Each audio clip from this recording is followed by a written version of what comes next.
Well, welcome back to No Longer Conformed, my online teaching and preaching ministry.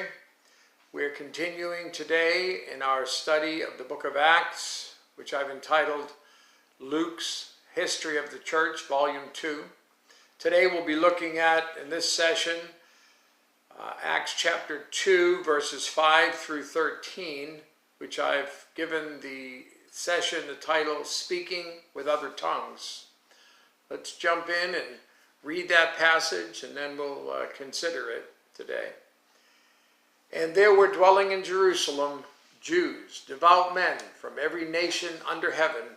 And when this sound occurred, the multitude came together and were confused, because everyone heard them speak in his own language.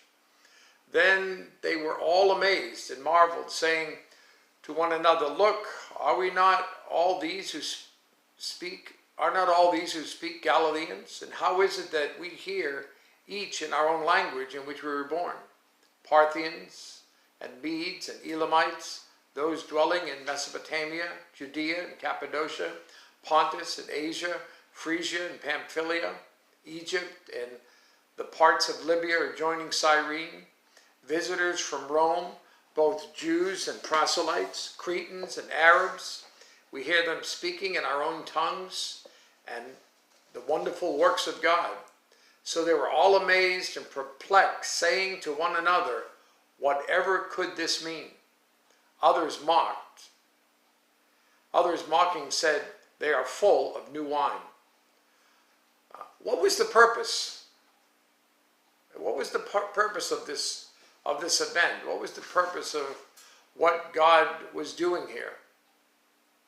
Well, first, the event was used by God to attract the attention of the crowd. Verse 5, dwelling in Jerusalem Jews, devout men from every nation. The speech miracle demonstrated the Holy Spirit's power and presence, because it was impossible for Galileans to speak in all those native languages. The sign prepared them for Peter's sermon. Consider the composition of the crowd. It represents the widest extent of David's empire, from the Euphrates River to Egypt. Parthians and Medes and Elamites, well, that's particularly Iran. Mesopotamia, well, that's the Middle East, Judea. Cappadocia, that's central Turkey. Pontus, that's northern Turkey. Asia, that's the Aegean coast of Turkey.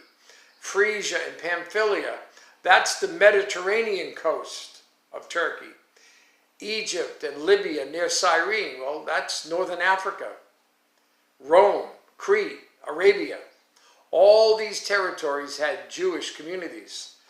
The visitors from Rome, both Jews and proselytes, were probably the only true foreigners who were present.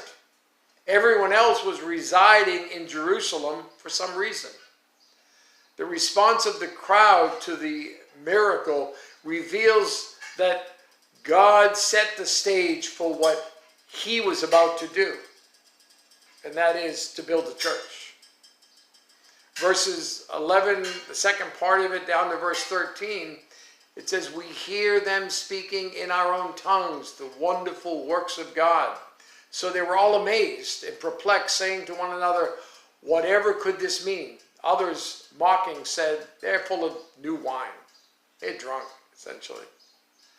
Some wanted to know more, and others were skeptics. It was a typical response to the good news. You see, without faith, the good news is met with skepticism. No matter how powerful the presentation, listen, the Holy Spirit gave the witness. In Luke's chapter 24 and verse 11, it says, "And their words seemed to them like idle tales, and they did not believe them." In Acts 17, verse 32, "And when they heard of the resurrection of the dead, some mocked, while others said, 'We will hear you again on this matter.'" Acts chapter 26, verse 24, "Now as he thus made his defense, Festus said with a loud voice, "Paul, you are beside yourself. Much learning is driving you mad." God used the event to attract the crowd.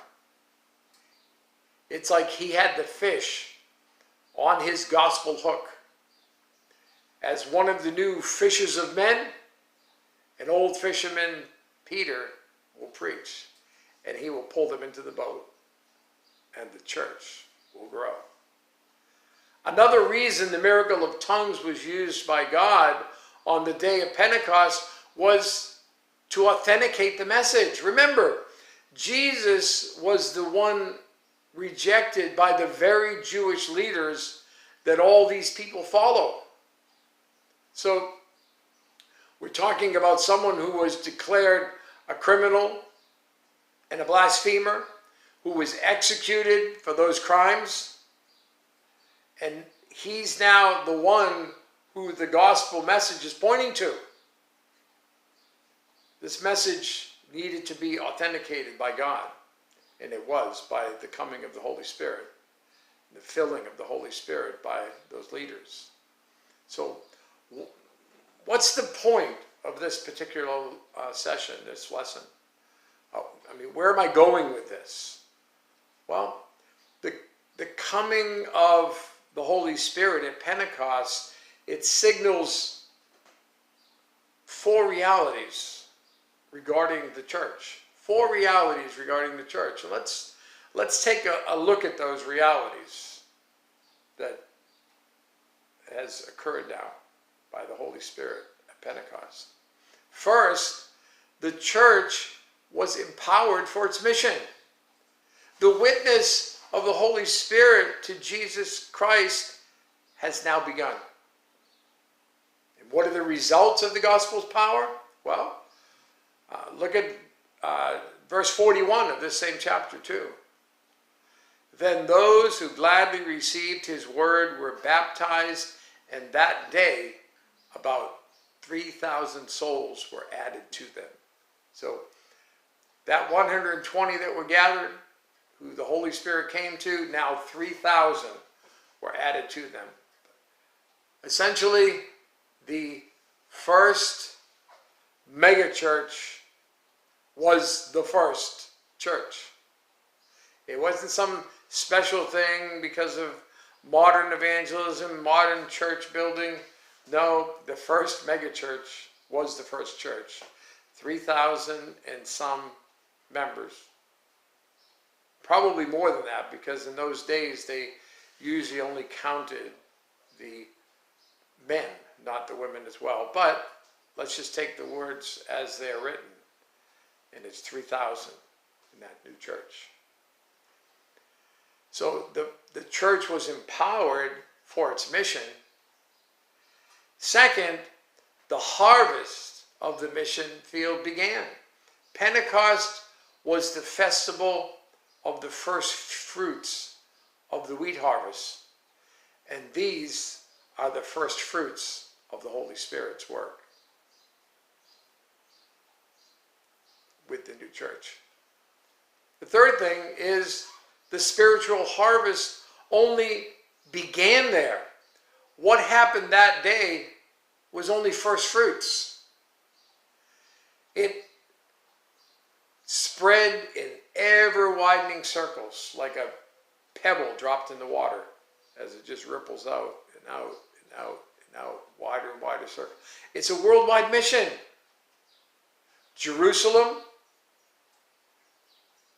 to Samaria to Antioch, from Cyprus to Asia Minor, from Greece to Rome, to every, as it says, nation under heaven.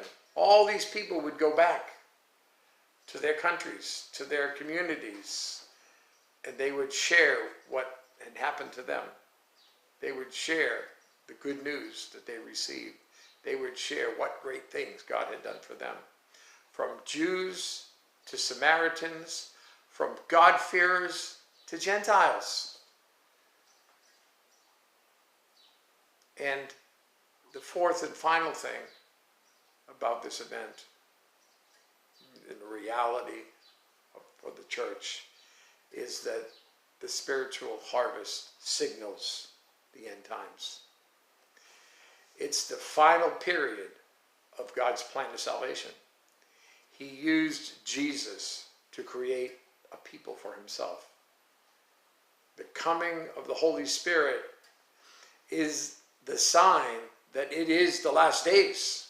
Now, of course, these last days have continued on 2,000 years till now, and who knows how much longer before Jesus Christ returns.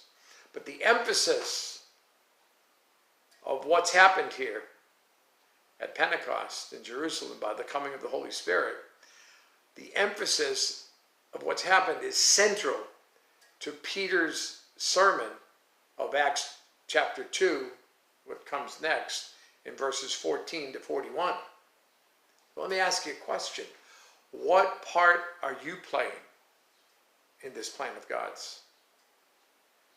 You see, we must call people to faith in Jesus Christ, and we must call people to faith in Jesus Christ while there's still time.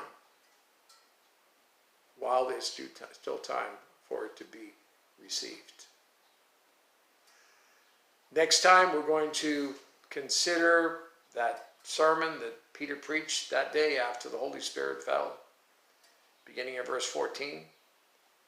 But for now, I would like you to think about this and have a great day.